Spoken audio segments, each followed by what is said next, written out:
बाजूला घेतली. परिस्थिती अशी आहे, अमित शहा जे येऊन गेले त्यांनी काय सांगितलं की आता एकूण मुलात मला हे नावच आवडलेलं नाही. भव्य मेलावा. काय बोललीस तू? काय बोललीस? मुलात मला हे नावच आवडलेलं नाही आहे. बस इथं तुझा दुटप्पीपणा उघडा पडतोय. लक्षात घे. काय तुम्ही सांगताय भाऊजीनो? हा मेलावा नाव बदलणार नाही. भव्य मेलावा ना बसले का मेलावा मेलावा मगा तसा आमची बाग आली गप्पा मारायला म्हणून आली नाही तर काय होत होती. कोण आलाच नाही इकडं. तू काय यांची राहिलं ना खरं की येतील सगळे होईल. अरे कोण आले? भाऊजय राग राग आले नवरा बायकोचं भांडण झालं. तिनं आले राग राग. चौथ्या मजल्यावरचं घर आहे ना तिथून मधाचं पोलं काढायचं. तुम्ही भाड्यावर राहत असाल किंवा तुमचं एक बोललं तरी एकच म्हणत. तुम्ही घर मालक असाल तर अशा दोघांसाठी आता ही बातमी अत्यंत महत्त्वाची आहे. मुंबई आणि भाभी म्हणलं आता येरातपणाला तोंडाला लागून काय म्हणून बसायचं. ऑनलाईन नोंदणी आणि काय मला पुण्याला जायचं यापुढे केवळ स्टॅम्प पेपरवरील करार वैध मानले जाणार. किमान 21 महिन्यांचा भाडे करार आवश्यक आहे. डिजिटल शिक्का असणंही बंधनकारक आहे.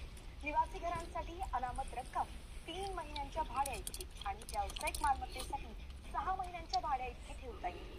नोंदणीकृत कराराशिवाय राहू द्या काय करू नका. तर 5,000 हा मस्तीला काढले जवारी आणि अशा पद्धतीनं मालक भाडेकरू हवा.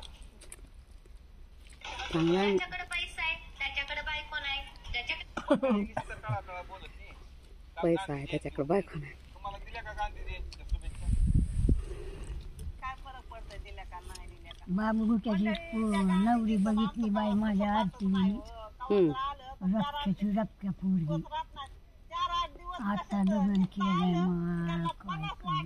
मग काय जायला पुन्हा बाबू गुट्या बाबू कुठे मेला की दादा तोर बी आला नाही कस फवारा लाव. तवर यावा म्हणत तवर यावा म्हणून फवारते. लवकर आला ना तोर लवकर मार्केटमध्ये अगदी अगदी अगदी म्हणजे माझ्या घरी डाळ संपली. आता ह्या महिन्यात फवारलं की पुढल्या महिन्यात लगेच तोर पडतं बाहेर. खरं भाऊजींकडे जाऊ. चहा पावडर संपली, चला भाऊजींकडे जाऊ. भाऊजी किराणा नाही बघत, मी किराणा बघते. तुम्ही लाख किराणा भरालो. डब्याचं झाकण गच्च बसलं तर भाऊजींकडेच यावं लागेल ना. चपात देऊ ना नी. हा मग ते धरावा डाव्या हाताने धरा की. बसलंय मला मोडून घ्यायचे धरा म्हणाले तुम्हाला. मग मी कच्च किनी उघडतो.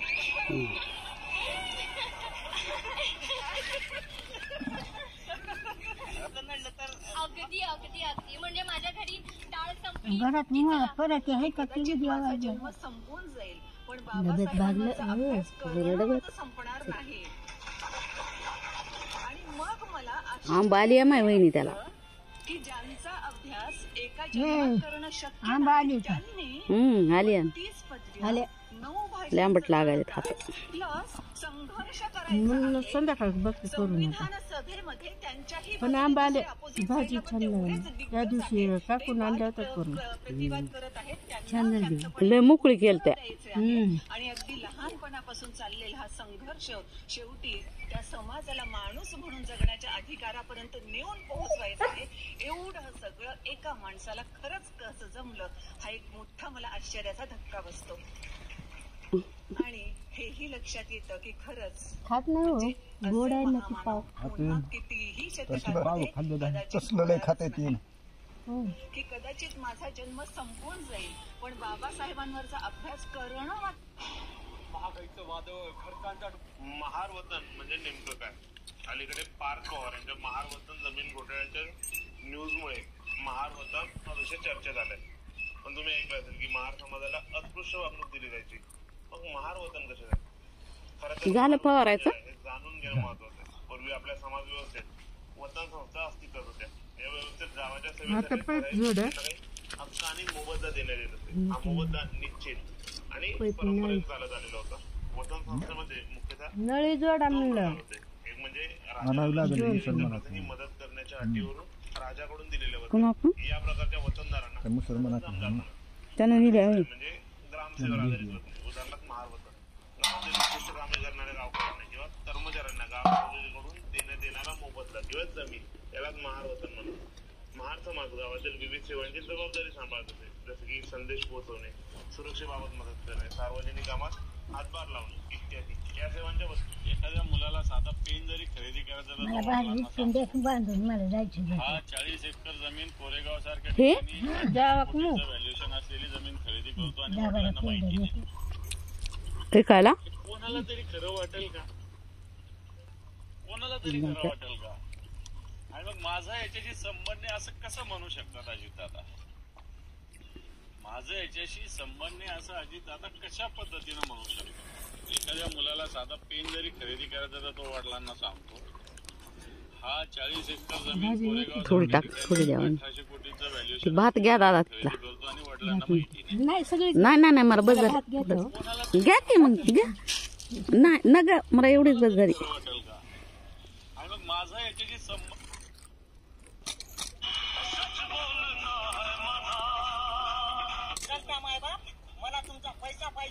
मग भात घ्या. हा हा पण बाबा आमचं वर नव्हतं झालं. मी वर जेवतच नाही खरी.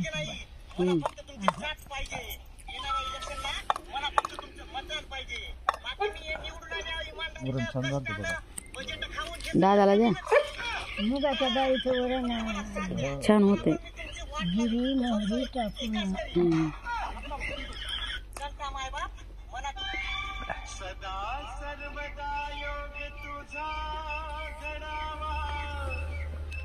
हरभरे आणि काळी नाही आणि फवाराची गरज नाही आधी.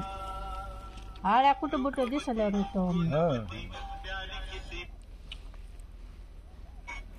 आळ्या दिसल्यावरच फवारायचं. आळी दिसल्यावरच फवारायची. आता तोर नाही त्याचं. चांगला माणूस भेटायला नशीब लागतं नाही का? नाही बरोबर आहे. प्रत्येकाच्या नशिबात नसतो. जेवण झालं बघा आता, माझ्या आहे. कारण आज घरी झालं नव्हतं बरोबर. माणसाचं छोटं होतं खातं एकलं तर जीवच होत आणि जरी असं आज निघावंच वाटत नव्हतं. नग नगच म्हणला ते तसं आणलं जबरदस्तीनं. स्वतःची येणं आपल्या शिवाय खायची होती. लोकांची म्हणजे दादाला द्या भात. भात द्यायचे बाजार घ्या की. आणि जेवणात जरा बदल केला का इकडलं तिकडलं थोडा फरक पडतो. लय फरक पडतो. दररोज एकाच घरच्या म्हणून तर रानातलं जेवण जास्त होते का त्याला कारणच हे आहे. विकलेली भाजी आणा की मन जाऊन ठेशी घरी नाही त्याला बघू वाटत नाही.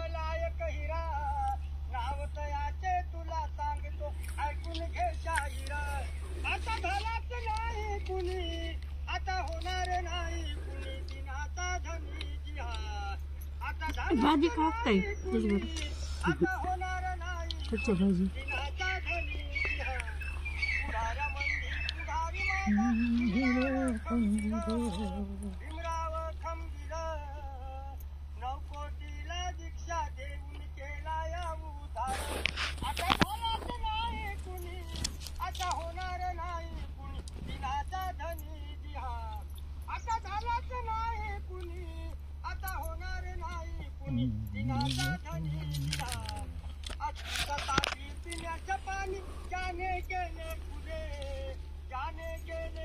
ते इथल्या गव्हाच्या आहेत का?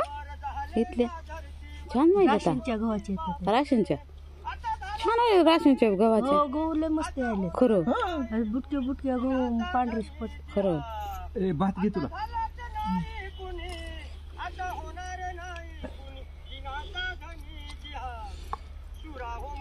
पुण्यातल्या एका जमिनीचा व्यवहार अजित पवारांना चांगलाच अडचणीत आणणारा ठरणार चिन्ह आहे. जमिनीची खरेदी केली आहे दादांचे थोरले चिरंजीव पार्थ पवारांनी, पण लेकाच्या या व्यवहारावरून विरोधकांनी